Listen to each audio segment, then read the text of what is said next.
The ampersand, or the and glyph, was included in the rear of the alphabet as the 27th character until the mid-19th century.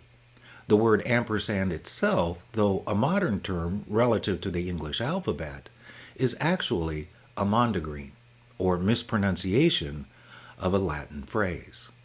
My name is Donald Kinney, and this is Speaking of Language.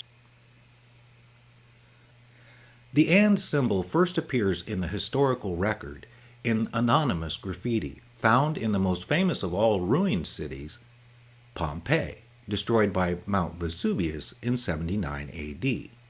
In Latin, the and character represents a cursive combination or ligature of the two letters E and T. In Latin, it's pronounced et, or and in English. In the 7th and 9th centuries, when Old English was shedding its runic characters and adopting the Latin alphabet preserved by Christian missionaries, the and character arrived simply as part of the orthographic package and was known only as and. That's much like your at symbol is part of your keyboard package, and it's known only as at.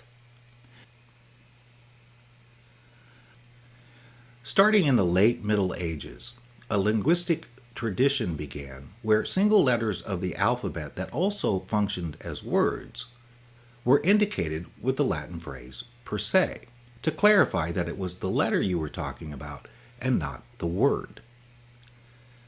For example, the letter I would be referred to as I per se. If you wanted to say the letter is also the word, one could say I per se I. Now, if that's a little confusing, you're not alone. Not being schooled in Latin, I was having a hard time wrapping my head around how the phrase per se functioned in the sentence I per se I. After a little bit of research, I realized I was getting it backwards. So, for my own edification, I created this simple illustration, and I hope it clears it up for you too. Consider this sentence.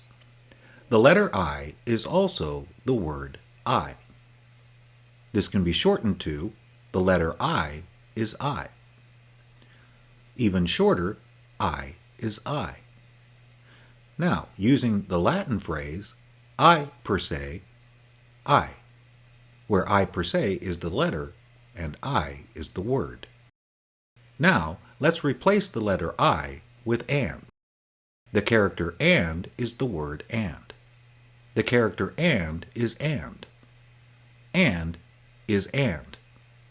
And per se, and. To reiterate, ampersand's inclusion in the orthographic package was understood not as a consonant, not as a vowel, but as a useful symbol at the hind end of the alphabet that was simply known as and. Today, when we sing the ABC song, depending on the version that you learned, it likely ends with X, Y, and Z.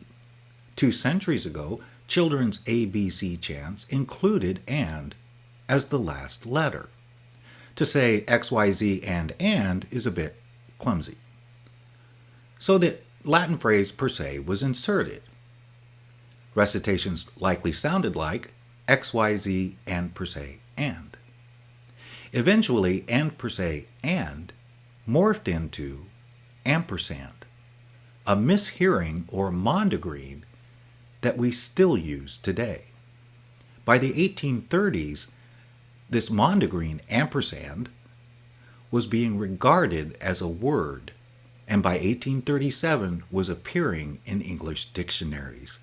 That would be like mishearing a line from the Star-Spangled Banner by the Dawn's Early Light and thinking that Dawn's Early was a word, and then having it appear in dictionaries. By the late 1800s, ampersand also became a slang word for the posterior or the buttocks. Eventually, the ampersand was declassified from the ABCs, its use decreased, and even today, it's frowned upon when used in writing. So, now you know.